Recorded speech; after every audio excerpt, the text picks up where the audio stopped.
Divide and conquer. Enemies of the people, victims and bullies. Hello there. I'm Elena and this is my channel Enough. This is a political channel and this is what we're going to talk about today. It's about my article I published on Quora, and it seems to be was very interesting for many people. Over 16,000 of them anyways. So I decided to make a little video out of it. Sorry, I couldn't today make a live stream as I was planned, but unfortunately I have to apply for 24 hours ahead to make a first live stream, so I didn't know that. Sorry about that. So I'm putting a new video instead. Part 1. Soviet and Russian propaganda. Aristocrats, Jewish people, gays, dissidents, Nazis, and others as dogsticks. Divide and Impera. This Latin maxim means divide and rule policy, or divide and conquer. It's quite famous. It has been used from the time of Philip II of Macedon and Roman ruler Julius Caesar to Russian President Putin, and even some leaders of United States or European Union. The strategy is applicable to both countries and companies, and it still works. Centuries later, it still works. Everywhere it was used, it brought pain to people and destruction to the countries. And I was born in USSR, I lived in Russia, and now over 18 years I live in Canada. I travel the world and have subscribers from over 30 countries in the world. And I'm offering you my unique perspective on this issue, because I presume not many of you happen to live in 2 dictatorships in 1 free country. And plus, visited about 42 states of United States and quite a few different countries. I know people all over Russia, all over Ukraine, in all over United States, and so on. So let's look a little bit closer to that kind of policy, how it works, and what is happening. A bit of Russian history. Russians were taught to hate Jewish people since Tsar times, before the revolution of 1917, Bolshevik Revolution. Russians were envious of Jews who often lived better than them, and Russians were easily provoked to believe that their poverty is not a result of the Tsar's oppression or their own laziness, but it's somebody else's fault. Some enemies took away from them what they deserved. And this is a typical victim behavior, right? In this case, victims became bullies and made pogroms, violent riots incited to, with the aim of massacring or expelling Jews or Jewish people from some Russian territories and so on. It's not just happened in Russia, but today I'm talking about Russia mostly. At this time, during World War I, the enemies of Russian people were Germans. Germans became enemies. Later, Russian Tsar, aristocrats, and soldiers of the White Army became enemies. Somehow, Russia always needs enemies. In the USSR, the word enemy was widely used. The enemies of the nation, they call them. And those enemies were foreign countries, the so-called West, and dissidents within the country. As to Western countries, well, if you thought at some point that Russia become friendly or this and that, you were mistaken or misled. For Russia, America, despite of its help to Russian people, I'll make another video about that, they were enemies. They wasn't opponents, they wasn't partners, they were enemies. During World War II, the Germans became, not only the Nazis, but Germans in general, became the enemies of Russian people again. Somehow, as I said, Russians always need enemies. At the beginning of the full-scale invasion, Russian invasion of Ukraine in 2022, I wrote an article, Russian aggression in Ukraine, why do people throw a stick for a dog? In this article I explained, sometimes they do it to play with the dog, and sometimes to distract the pet from chewing on the master's boot. That's why they throw on a stick. The poor Ukrainians Putin is killing don't deserve it. And that stick Putin throw into Ukraine, Ukrainians don't deserve it. The stick is a wonderful distraction for the problems around you. Putin threw a stick at Ukraine, and the Russians ran after it, like dogs. Why not? It's very convenient when you have problems in your own country. You can't create good life in there. You need to find external enemy who you can divert the attention to. So let those young hot-headed guys run there, kill themselves there and fight there. But they're not gonna look around and complain and see why maybe the Kremlin is our enemy. Maybe we shouldn't fight and kill other people and should clear up our own country and find out why we live that way. That going to war is the best social lift or something like that. Russian economy has been in trouble for years. So far it has been maintained mainly to the rising oil prices. Just lucky little Tsar Putin was. He just got lucky.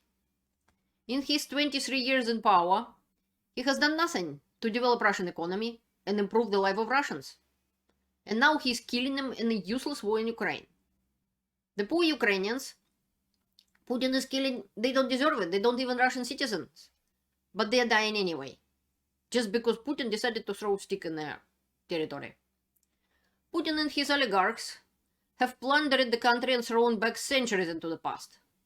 He threw back not just Russia centuries into the past. He trying to drag with Russia the whole world centuries into the past. When the law meant nothing, when the might was right, it was in centuries ago. And now, that's where he dragging the world to. And when the time came to pay the bills and elections coming up, this and that, the little Tsar unleashed a war in the neighboring country. And exactly about a year before the next election, because he thought he gonna get to Kiev in 3 days and say, we're done. Now, I am such a winner, elect me. Even he's a dictator and he doesn't really need elections, he's still trying to present to the world that he's well loved and he's democratic ruler or something. So he threw the stick to the Russians like a dog, so that everyone would run after it and fight over there. But humans are not dogs. At least that's what I hoped back in February 2022. Before Putin's attack in Ukraine in 2014, Russians thought a little of Nazis. World War II ended decades ago. But actually, right now I'm making a video series about Crimea in 2014. I highly recommend you to watch it, because you will see how exactly it was done and why Putin now in 2022 believed that he can take Kiev in 3 days and what exactly happened. It's very similar, you will find out. Putin understood that the attack on Ukraine and the illegal annexation of Crimea, the attack on Donbass region, were not going well. Many Russians didn't believe his story. But when his propagandists happened to use the term Nazi to refer to the new leaders of Ukraine, it worked. Since then, the Putin's regime has been shoving the word Nazi down the throat of every Russian for decades. It was just another dog stick. For decades, I'd say it kind of on occasion for decades, but mostly in the last over 8 years since the war in Ukraine started. Putin need to justify it for Russians that it's okay to fight in Ukraine. And it didn't quite was going well. But by Nazis, the worst enemy of Russian people, I would say. The whole word and the idea of fascism and Nazism is just make Russian blood boil. And he used it. Only he pretended not him Nazi, but Nazi is Ukraine. And it worked. In dictatorships, in poor countries, or in troubled countries, there is always someone to blame. It must be. Because otherwise people look around and start to blame a dictator. If there is no one to blame, an enemy must be invented. Otherwise, well, the dictator wouldn't last long in power. Now in Russia, of all places, gays are the new stick. To find them in Russia, you need to work hard. I have lived there for over 30 years, and may have known one, maybe gay man, personally known. Maybe a woman. That's about it. Beside a couple people on TV, that's all my knowledge was my knowledge about gays. It because that since the days of the USSR, there was a law, and it's not still in force, but it can be brought back. That will it was the law in USSR when I lived there, like in 90s sometime. Basically, by that law, they could imprison men just for being gay. Women were lucky; they didn't have a law about women. They didn't even know that there are women lesbians. And that's why people in Russia hide that they are gay. They still do. And now it's all of a sudden started to be propaganda about gay propaganda and stuff like that. Hatred to the gays, Russia bringing up again. Blaming someone else for your problems is not only a Russian thing, not only a Russian trait. In Nazi Germany, for example, people also blame Jewish people for their problems. In some other countries, it's happening as well. Tyrants or would-be dictators manipulate and intimidate people in their countries into believing that don't exist, believing in things that don't exist. Nationalism or patriotism is often used for manipulation purposes. I personally agree with the famous YouTube blogger Beau of the Fifth Column. He said, nationalism is politics for basic people. For people who need a leader to tell them what to do.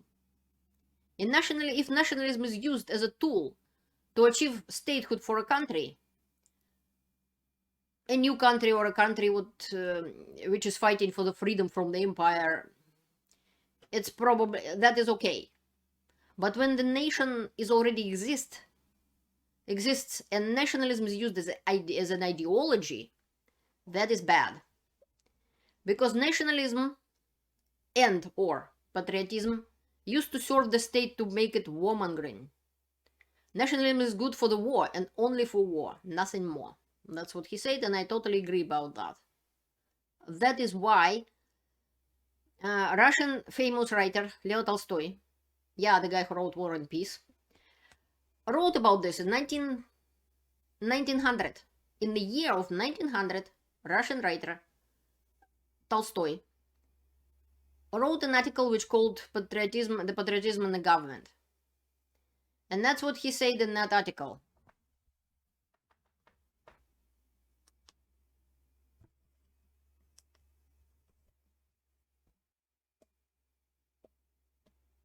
I quote,